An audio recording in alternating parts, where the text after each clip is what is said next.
Today I'll talk about a very popular topic in the blockchain world, which is the NFT. If you haven't watched the previous videos, please do so before watching this one. Let's get started. Say you bought a ticket online for a Justin Bieber concert, and you received it by email with a ticket ID and a barcode. Your neighbor John got jealous because he's so into Bieber, but he has already spent all of his monthly salary and got not enough savings to buy a ticket for the concert. One time while he was at your home, he snuck into your room and found the ticket and captured a few photos of it with his smartphone.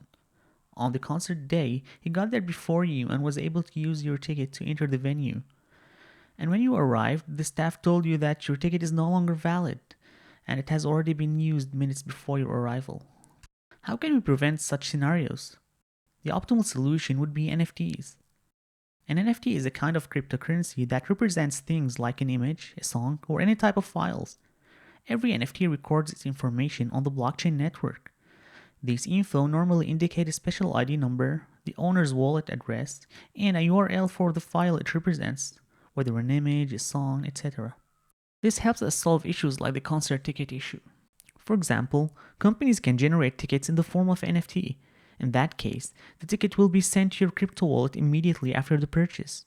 And when you try to enter the concert, the image alone won't work. You'd also need to sign using your crypto wallet app to prove that you're the real ticket owner.